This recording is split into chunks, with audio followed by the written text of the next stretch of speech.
Hello, everyone. Welcome to this edition of the Hall Podcast. Today, we're going to sit down with Apprentice welder and talk everything welding. Our guest today is Eric Lopez. Welcome to the Hall.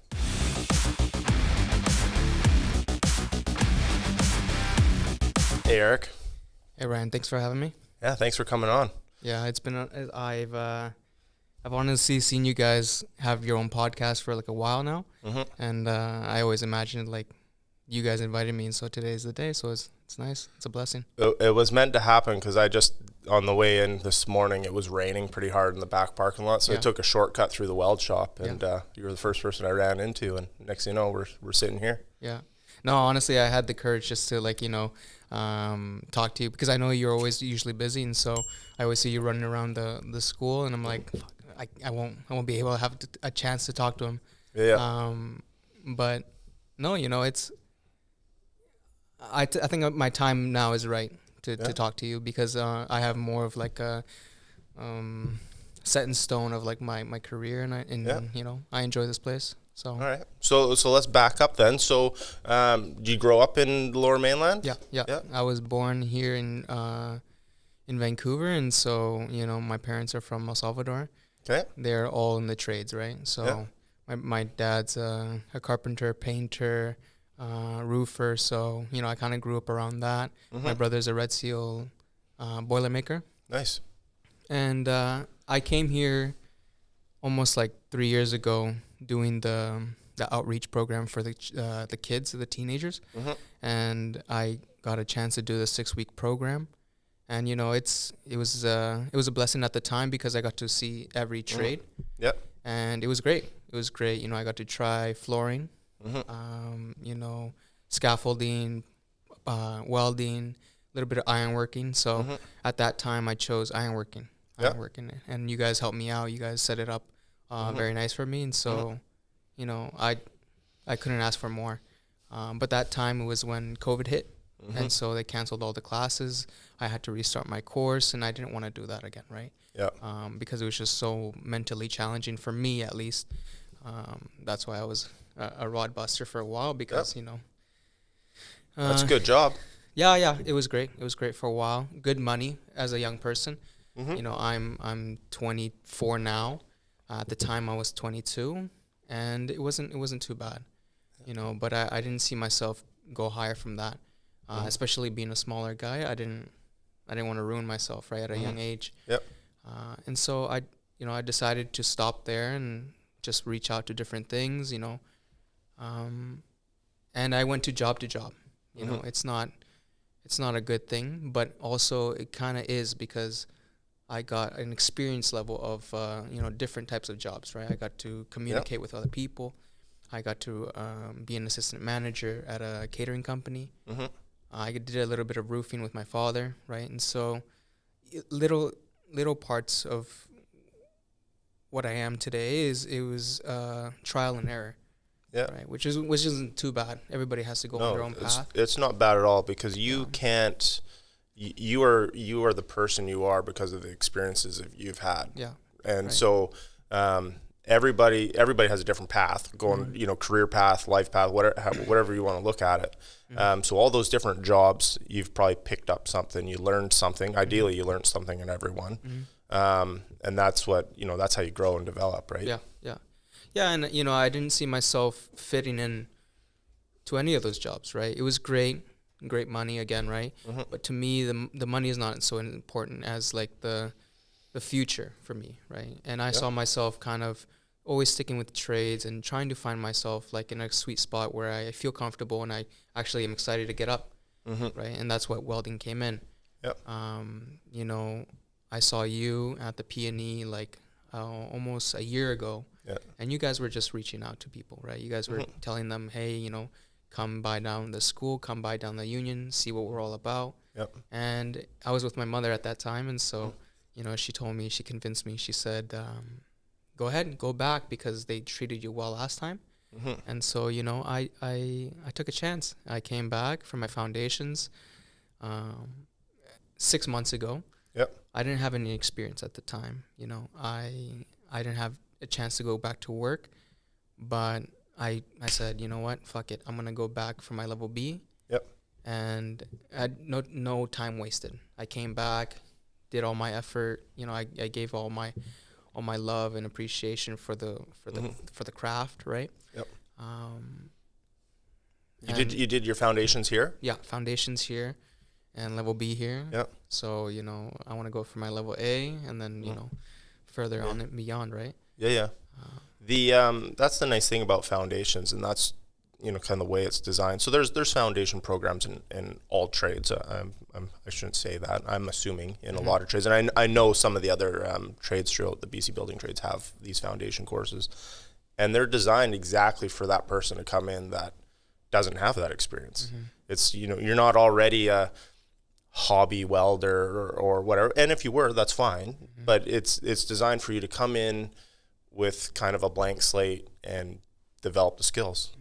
And so obviously, you know, at what part through foundations where you're like, okay, I'm a welder now? Honestly, I love working with my hands. I love kind of like being by myself and hyper focus on a thing and just, you know, kind of like go with the flow, right? My grandfather has been a welder for like 45 years, right? He had a hand in building the Panama Canal. He lives in Panama, and you know, I see last year I went to his house, and we took a little vacation down there. I saw his warehouse that he built himself, and he's still kicking. You know, he's still, you know, an old dog, but he knows all the trade, right? He's got tools older than you are. For sure. No, for sure. He's trying to give me like all his old tools. I'm like, how am I gonna take this on the plate? Yeah, I can only take 50 pounds, Grandpa. Let's say coming. Yeah. But you know, when I told him that I was taking my foundations, he was excited. He's probably proud. He was so proud of me. You know, he was so enthusiastic to show me things. His old helmets, his old beaten down helmets. He's like, take this. And I was like, you know, again, 50-pound limit, right? But no, you know. My family's always been proud of me. My brother has been always so strict on me of trying to help me find my sweet spot again, right? He's more of like very stern that way and very blunt, but it all comes from older brother. Yeah. He's, you know, he comes from an older generation, so you know, he got a little bit harder than me. Yeah. But I have so much respect for him because I see that his hard work pays off. And also, you know, I have to give him his flowers because, you know, he's always there for my family as well. Yeah. But, you know, coming back to level B, I just, you know, I fell in love with this place, right? Not just because of, like, what you guys offered me, but, like, the community, the support, the instructors, like, you know, everybody knows their craft, right? And so that's what I want to see in a school or, like, an institute that teaches younger people, older people, right? When I did my foundations, we had different variety of ages. And I loved that each single one kind of took their own way of like learning, right? And so I'm always been a big team person, a big family person, a big like inspiring person. Even talking to Mark, I'm like, hey, you know, giving him jokes, you know, just little things, right? And to me, it's not like trying to kiss ass or, you know, trying to blow smoke up their ass. That's my way of, you know, that's my spirit, I guess. And so, you know, the people here are great. The community is great. The people in the trades are amazing. And I know that later in the future, I'll probably come back again for level A again. But, you know, I can't wait for what the future holds. It's nice when you come to school. I went to school here. I came as an adult student. You know, I was like 32 when I came. I didn't do foundations, but I did like first year steam fitting. And when you're being taught by an instructor, like it could easily be an instructor that has the book, has read the stuff, and you know they're smart and they can deliver the theory or whatever. But when you're being taught by someone who actually worked in the craft, has like some tenure in it, and they can actually explain stuff, share stories. You know, I obviously I know the welding guys downstairs. You know, shout out to the welding instructors. They can weld. Like when you ask a question, you know, why is this doing this or what is this doing? They look at it and they're like, oh yeah, here, I'll show you. Yeah. And they do it, and you're like, I've watched them do stuff in the shop before, and I'm like, they got some skills. They're skilled tradesmen for sure. Yeah. And so from a student thing, it's easy to look up to someone like that because they're showing you, and there's no, they're not BSing their way through it at all, right? No. It's also too, if you see a person that's so like passionate about the work, any type of work, it kind of inspires other people. Yeah. Right. And what I see from Andre, what I see from Stefan, and what I see from Sam and Nino is that they're all very passionate about their craft, right? Yep. They have so many stories. They have so many, past jobs that they like to show. They have so many like little tips here and there that they try to help the younger guys or the people that are just starting off. And you don't see that a lot in a bunch of schools, right? Yeah. In high school, you don't really get that, right? Yeah. That's why people fall out or people go a different paths where it's not really great for them. Not as inspired. Exactly. And they don't have a vision to go off of their life, right? Because most young people, they don't know what they want to do. Yep. Right. They're pretty lost in that aspect. Yep. And all that's really like a big title block for them is money, right? Money. And I know things are getting expensive now, and so it's funny because 2 days ago I got stuck on the Alex Fraser. My car stalled, and I called a tow truck, and the tow truck driver was Brazilian, Giovanni, and he was on his PR, right?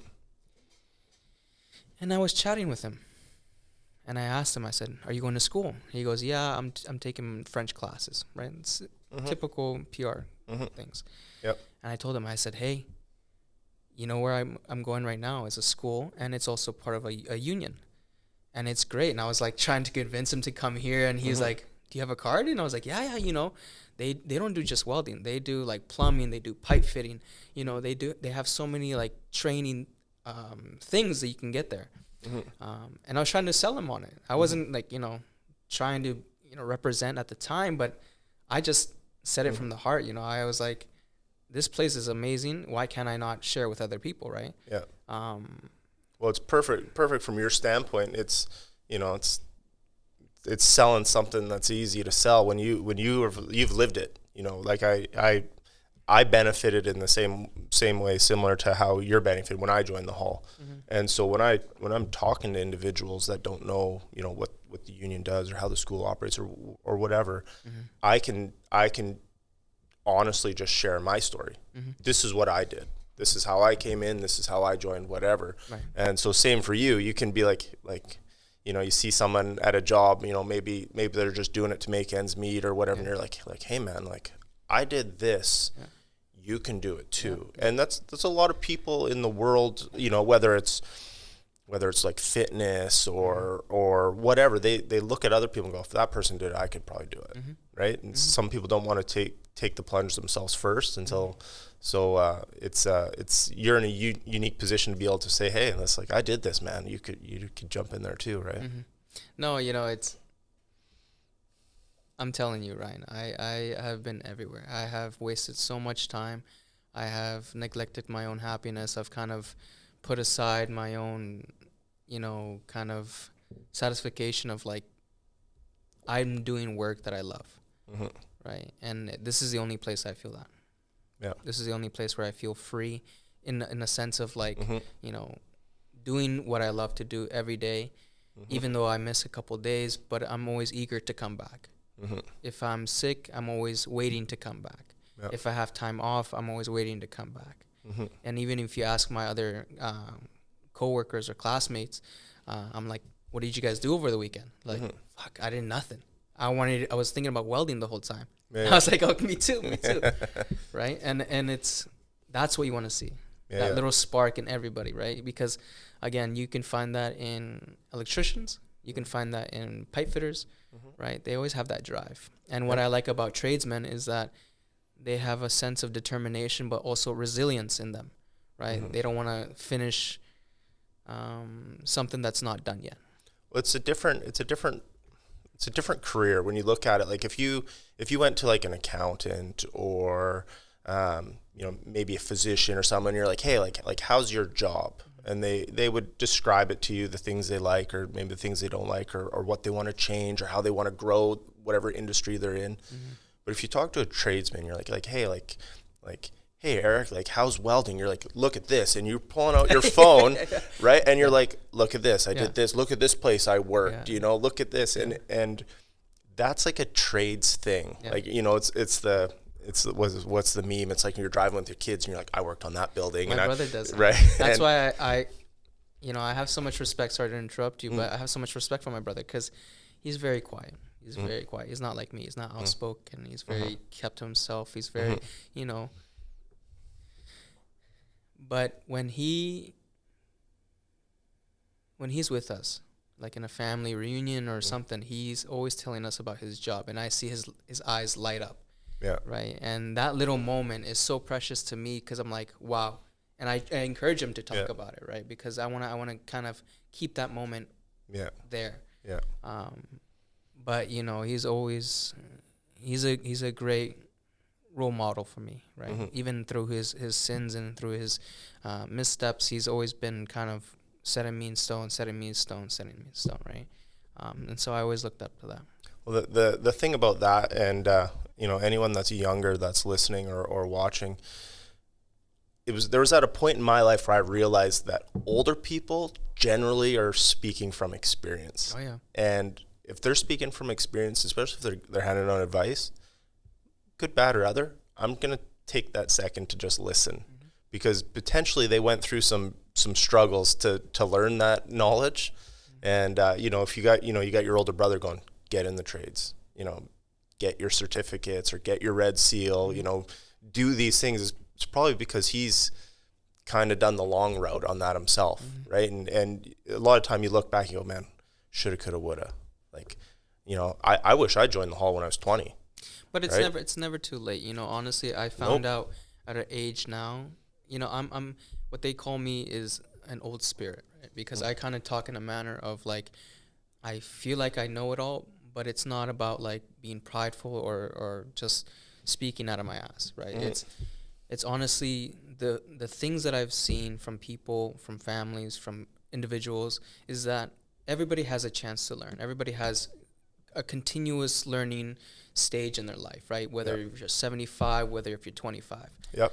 You still can learn. You can still learn any day. Yeah. You should still be learning. Don't stop learning. Right. No, and it's, I have so much respect for people that continue to learn and even still humble themselves before other people, like people that have more experience, right? And so that's why I fell in love with this place, because I love to learn from other people, right? I love to watch and I love to joke, but also if the craft is good, if the people are good, if the environment is good, if the support is good, why not stay? Why not continue going back? Why not, invest your time into it? Why not invest a little bit of money so that you can get a big return in? Yeah. Well, you're investing in yourself and ultimately investing in your future, right? Right. And so that's what I want. That's why I joined the union, because I was fighting for so long of choosing, what union do I go, what school do I go to, what work do I go to, and UA has been the foundation of my growth. Wow, it's a bold statement, and I'm sure there's a lot of people that share that sentiment. Yeah, and honestly, again, it's not just because you're here and I'm talking. If you ask my classmates, they'll tell you the same thing I've been saying. I've been saying that for the whole 11 months I've been coming here. Yeah. I've been saying that to my family. I've been saying that to my mother. I've been saying that to my father, even though he's very stubborn of changing his career, because that older generation, they don't want to change, right? Or they don't think that they can learn something new. But I'm telling them, I'm like, they have other stuff. You don't just have to do welding, and it's great.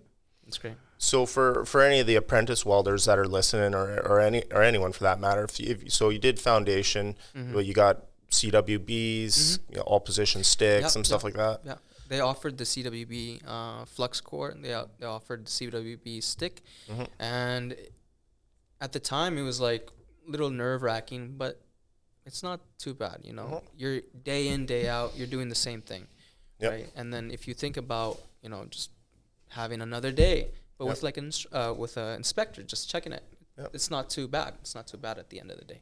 So what's different about coming now you're doing your B level? Yeah. What are you getting into with that? Well, it's more quality. It's more quality, more inspection, more kind of fine-tuning what you've already learned in the foundation. The instructors are so great that they will let you know bluntly and, tell you if it's shit or not. Yeah. In a good man, right? They're not just going to shit on you for no reason. Yeah. But, now it's the pressure. Now it's pressure tickets. Now it's, more kind of high-quality welds, finding out what to do with stainless, what to do with aluminum, what to do with, different alloys, right? And so I find it all fascinating, right? Even the subjects that are not so exciting, I kind of find it fascinating because to me, it's something new to learn. Yeah. Right. And it's growth. Right. And so that's what I like. Yeah. That's what I like. When you're sitting in high school, you probably never thought you were going to learn about different alloys and different metals and what their melting points are and any of that stuff. I got kicked out of high school because, again, I didn't find my spot. But then I went back to high school again to finish my grade 12. Sorry. Yep. And I got put into a great high school at that time that offered me this, right? And so in the other main schools, like in the, what's it called? In the district? No. Not the private schools, but the other one. What's it called? Public school? Public school. In the public schools, they don't really offer that. That, right? It's only like the schools that are like have like a couple of people that are misstepping, right? And so. Yeah, I just, I never really learned anything in school. I wasn't really passionate about it. I didn't see the value of it. I didn't see, the worth of it, right? My energy was not put to good use in there, right? Yep. It was kind of like a bird in a cage where I wanted to learn about other things where, were fascinating and actually like worth the time learning. And so that's what this is. That's what trades is. Trades is a big branch. It's not just carpentry, painting, roofing, electrician, welding. There's so much to the aspect, right? And that's the great thing about it. Yeah. Well, we're glad that you ended up getting the opportunity to come here because I'm sure it's shaped your life and it's provided a future for you. Oh yeah. So how long is the B level course? Like time frame? That's another 5 months. So the foundations is 6 months, and then level B is, like 5 months and some change, which isn't too bad. So level B with, you have to excuse my ignorance on the welding training. So level B, and then with some hours, that's your red seal at the end of that. Yeah. You need 2,000 hours for your level B. Okay. 2,400. Then you need 4,000 hours, 4,500 for your red seal. Okay. Right. But it's usually 4 years for all that. Yeah, which is time flies. All the apprenticeships are roughly that time frame, and I can say as well, the time flies. Yeah, time flies. Honestly, again, if you like what you're doing, if you have steady support, if you have good community, if you have good, work ethic, that time will fly pretty fast. And you'll honestly blink you'll have your eye will blink, and then you'll have your red seal at that time. Yeah. So. And I tell everyone, and I'm sure you're of the same thought, the red seal is not the end. That's the short-term goal. Yeah. Get that red seal. And then you go for your A, and then you have more pressure tickets to go to. And honestly, those ones are just, more critique, more quality. That's it. It's all the same. Yep. Keep learning, especially around here. There's all kinds of opportunities. Yep. Take advantage of all the opportunities that are around here because it makes you more employable. Yeah.